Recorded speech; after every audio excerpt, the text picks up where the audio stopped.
Morning Huddle here on San Antonio Sports Star. Look real closely at your screen. You're going to see a big guy in your face.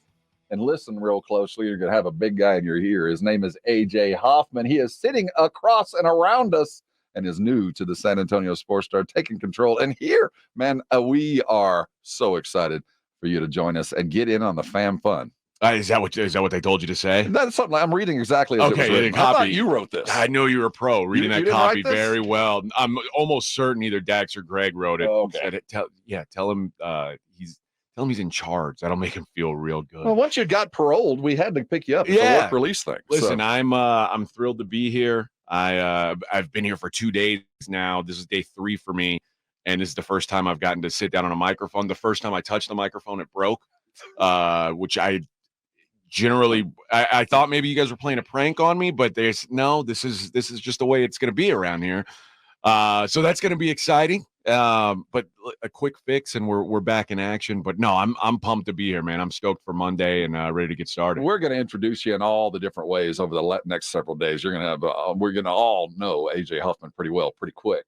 But you're coming home. And I think that's the most important thing we can say. We're bringing a Texas boy back to Texas. Yeah, it's been 3 years. I've been in Vegas and missing Texas, missing Tex-Mex and barbecue and all the good things. So it's good to be back. I've been taking advantage of that already. One of the very first conversations we had was about barbecue, and so we are men of like mind and look forward to doing a lot of fun stuff. The reason that AJ is here is hey, he's fun. You bring to light a lot of things that we love around here in San Antonio. You guys are going to love him because his sense of humor matches us, and us is a good thing around here. So we can't wait to get to know AJ Hoffman and all that goes along with it. And your mic, by the way, was not a prank. That was not a prank. That's just all natural, baby. Sometimes God gives us a gift. I wish we'd. I think what's happened here is Minix was using this, and Minix is a Navy guy. And he probably used some of the skills he learned in the Navy to put this thing together. And it is what it is. You bring balance to the universe because for a lot of different things as you join.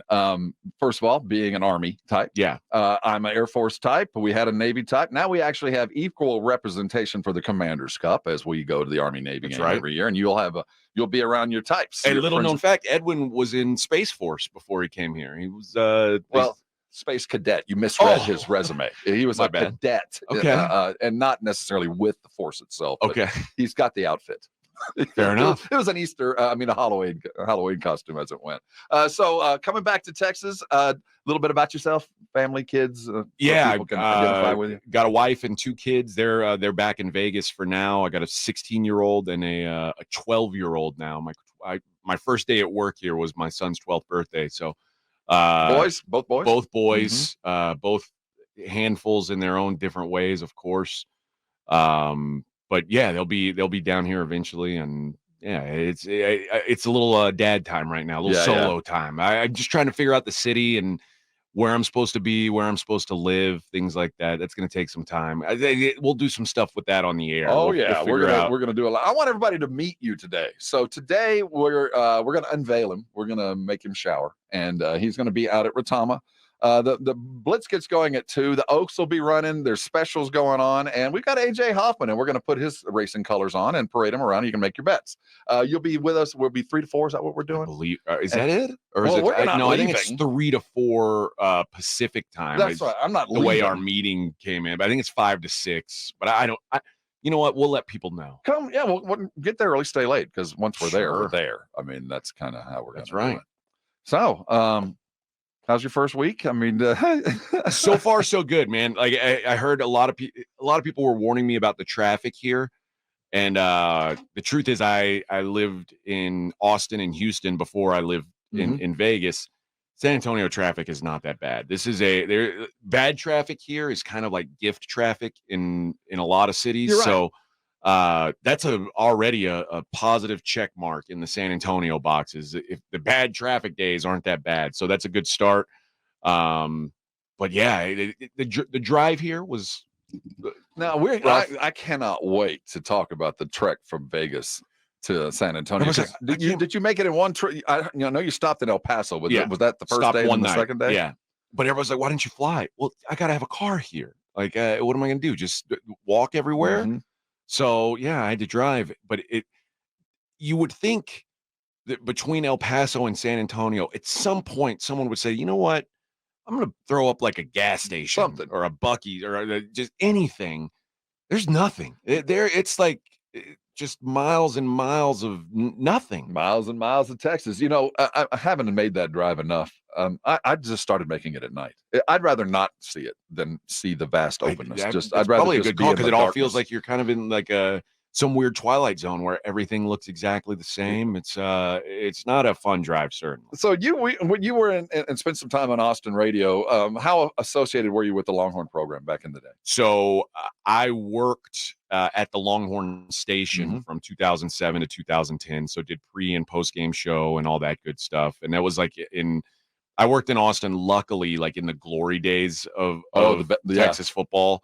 And I left right when things turned into total garbage. So I don't want to take credit for it, but like and here you are, the dry spell that they went on, it's probably because I left. Well, you know, in the interest of equal representation, I do believe we needed a Longhorn type in the building just to kind of get ready for this. I don't know that I'm a Longhorn type, to be fair. The insight that you would have from the Longhorn program, because you were there during the highlight, and then they fall apart, and here we sit. Yes, back in black, things look like they're getting good again. But yeah, it was a big deal for Lance to hire me because Lance is an Aggie. Yes, sir.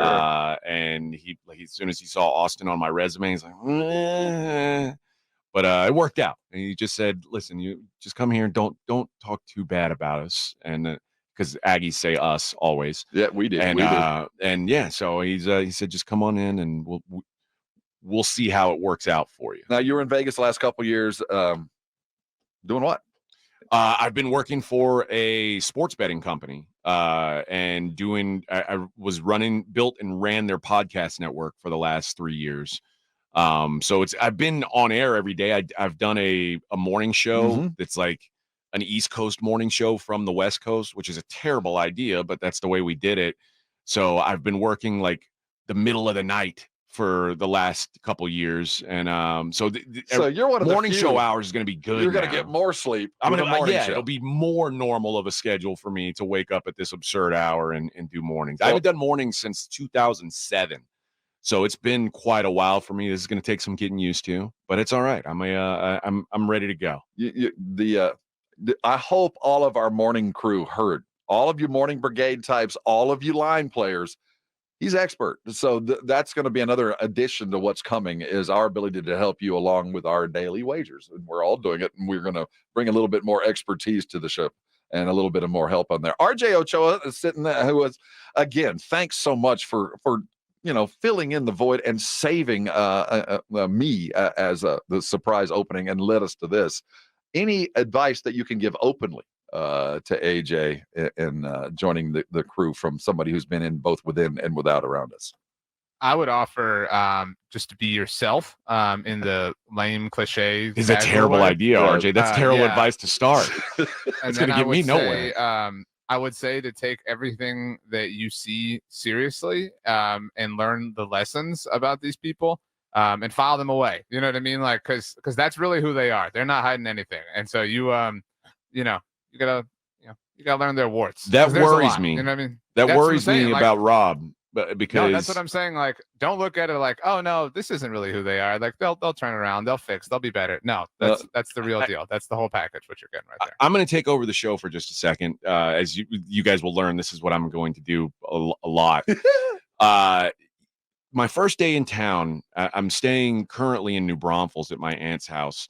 And I like right downtown, so it's walking distance to all these restaurants and bars. I went to a little restaurant and sat at the bar, because when you're eating by yourself, it feels weird to sit at a table. You know, no one wants to be the guy at the table by themselves. The waitresses feel sorry for you and stuff. Bartenders don't do that. They understand. So there was a couple sitting next to me, and the guy was dipping. Like, listen, I'm not here to judge anyone's habits, but he left his spit cup Gatorade bottle on the bar when he left and just left it for the bartender.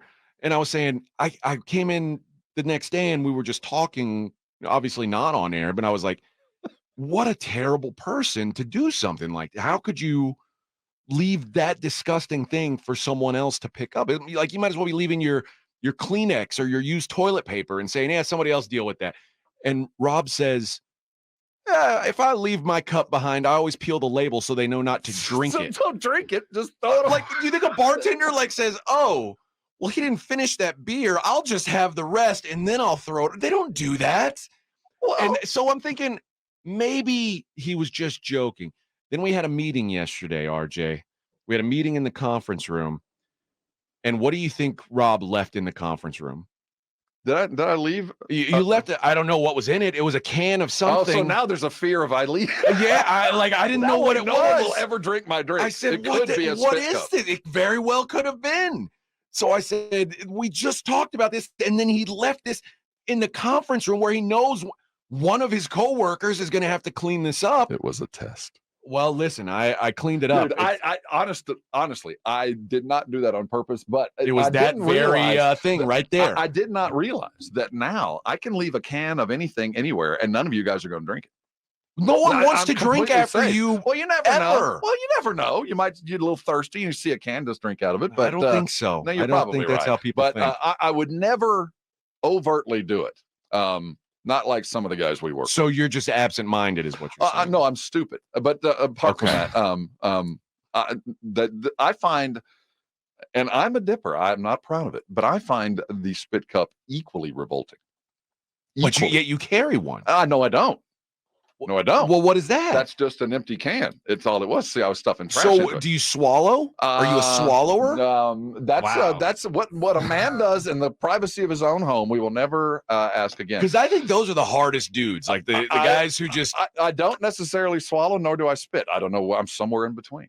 There's no in between. What's your preferred dip situation for people? I'm not a dipper myself, but like if someone's going to do it around you, because the Gatorade bottle is like the most disgusting, man. A clear bottle is like, as bad the as most it abrasive thing. Carry around a bottle of your own urine.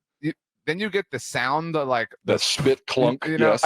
I'll be honest, none of that really bothers me all that much. Like, I don't care about seeing the idea that the guy left it behind for this poor bartender who's like a 24-year-old girl who definitely doesn't want to touch his spittoon was like, oh my gosh. And like, I thought about being a gentleman and saying, oh, I'll throw this away for you. But then I was like, no, nah, I'm not going to do that. So when I made sure, a Texas girl though, it's the first time to deal with a spit bottle. I made sure when the manager walked by, I said out loud, I can't believe this guy left his spit cup here for you. I said, I can't say it on the air. I said, what a piece of work this guy is to do that. And the guy came and picked it up. But listen, if it was going to be a guy, I didn't want it to be me. First of all, I didn't want to touch it, but I didn't want her to have to touch it either. So it worked out as best as possible. But just, it's a lesson in life to throw away your own trash, because especially bodily fluid trash is not for other people to have to deal with. I think we would wholly unless you work in a doctor's office. You say you wholly agree with that, as you left a bodily fluid can. I didn't. All I left was an empty can that was assumed to be such. It was not empty. Well, it was full of the fluid that was originally in it. Well, how do you know it wasn't empty? Did you like pick it up and shake it? I threw it away. Oh wow, respect. Did you smell? No, I didn't smell. I didn't. Well, how do you know? You're gonna have to give all the cans now a sniff. This is something you're going to learn about me, and this is kind of the advice RJ just gave. I'm going to assume the worst out of you. Good. Like always. Just in general, I assume the worst of everyone because most people are terrible at the core. Yeah. I mean, yeah. And a lot of people will put on a facade. I'm not terrible. I would never do that. And then do exactly that. I took a picture of the can just to prove that I. What's it? A green? It was that exact can. It was this one. It was exactly like that. First of all, I'm not accurate enough to use a can. Okay. It's now you've stuffed something into the can. This was just me throwing trash away. Okay, because I was going to say some people will shove a paper towel in there to deflect that noise that RJ was talking about, right? Which I would appreciate. Like, I think if you're gonna, to go back to your question, RJ, the solo cup with a paper towel shoved in, that's a pro's move. Is good. That's a pro move, yeah. But the benefit of a Gatorade bottle is typically they'll put the lid back on. Like if you're a guy who covers up your, like you spit and then you put the lid back on, I can respect that because there's a slosh factor. The visual's gross, but there's no smell wafting from it. No, that's true. And that's always a concern. I can respect that you're willing to do that much physical work for something that you enjoy, right? Like this is something. Hey, this isn't my thing; it's your thing, and you're gonna unscrew the cap every time. You're gonna do it. You're gonna screw it back on every time. Great, as long as you throw it away. If you go eat, at the bar of a restaurant of a local establishment in New Braunfels, or in the conference room of your workplace, like just throw it away. Well, some of us do our best to hide it. I'm not proud of the fact that I'm a user. I'm an addict. I understand it, so I try for you to never actually know that there's any kind of a implement or accoutrement like a spit cup. You'll never see one near me. I'm going to find out what you're doing with this. Wow, there's a lot of a mystery. It is. Well, I mean, RJ, you've been on this show for a while. I mean, I assume you guys are seeing the FaceTime thing like we're doing right now. Have you seen him do something with this? I've known Rob for a really long time, even before this little fill-in thing, and the only point I'll jump in to defend him on here is he's a bit of a nervous ticker. He does I could totally believe that Rob would put trash into a soda can for no reason. I would buy that. I don't know if you saw when Jerry Jones had the scribble thing that took off a few months ago. Rob does that on the reg. Like Rob fidgets he'll fold, he'll twist, he'll turn, he'll crumple any sheet of paper. So if you find a mess, it's just that was his process. That was the genius. I'm a pile of nervous ticks. Our first meeting in that same conference room where he left a half full can of something, we'll just call it mystery fluid yesterday. He was like drawing on a notepad, like just doodling, and I was like, I'm so glad you're interested in what we're talking about here. I'm with you. I'm with you. Scribbling away. I'm 100% with you, but I wish you could see that. I will vibrate out of a chair. Something I've just noticed, like you said, for him to leave a mess, I was like, well, he could just throw it away. There's literally what I'm assuming is an empty dip can laying right next to the trash can. I missed. Right next to it? Well, I missed. On the ground next to it. Like it's like you know who says things like that? My 16-year-old son. Yeah. When my wife says, why did you walk your Taco Bell trash right next to the trash can and then leave it on the counter next to the trash can? I didn't think about it. I did think about it, but he just threw something else on the ground. In my defense, though, I don't know whether I've made it or not. I know. I assure you did not. Well, I'll keep shooting. You're close to it. Shoot or shoot. Hey, what are you? Give me my change. Feed me. Trey Young just going to chuck it up until one falls in? Pick it up. I'm open. No, I take the shots. I assure you it would have been cleaned up by the time I left. I thought I made that last one. You assure me it'll be cleaned up by the time? I try to clean up my mess as best I can. But the one in the conference room yesterday, that was more of a how do you do? That was more of a get to know me. I can't believe I left something behind. I can. Again, I've got photo evidence. This is something. Listen, if I think you've got scummy tendencies, I'm going to document it. Photo evidence. I'm going to document it. Like fingerprints. And I'm going to post it on the internet. I think you should. Listen, I come to you with a monastic lifestyle. I have zero bad habits. My wife can attest that I live a life of freedom and it's shock peace. collar time for Rob. Yeah, that's what you're saying, AJ. It's a Zen-like existence, really. You do wear flowery shirts. I think you've worn a flowery shirt every time I've met you. So that is something that only someone living a Zen lifestyle would get away with. Happiness is a choice. As a guy who sat in the seat one time, as the continuum of the San Antonio sports star goes I thought you were on. Getting a haircut yesterday. I did. I got them all. That's cut. This was all of them. Now take your hat off, cowboy. You're like a hippie. Wow. I got it. This is a buzz. This is ready for my PO officer. Okay. I got to go see him being a cop. All right. Well, are you follically challenged? I am follically challenged, but I have been for a while. I accepted it early. I think the worst thing you can do is like hold on desperately to what you've got. Like those guys, I always feel bad for them. I feel bad for comb over guy. I feel bad for like comb forward guy. I appreciate the effort though. Yeah, I don't. I just think like it's just imagine if you're a guy who combs over, who dips and doesn't throw their trash away, like where you fall on AJ's radar. Well, we already hired Joe Reinigle. He's already here. Now they would say masterful. Joe doesn't dip. And I don't. I mean, he doesn't seem follically challenged. We may have to switch co-hosts, honestly, because he seems more workable. Joe is not of this earth than Rob. He is a human angel. Is Joe Reinigle? Perfect hair, perfect persona. I think that's a TV wig, god. to be honest. It must be, but it's because it's never changed for 30 years. When they told me that he was a TV guy, the first thing I thought was, oh, he's like Ron Burgundy. And I was just, that's what I've been hoping for.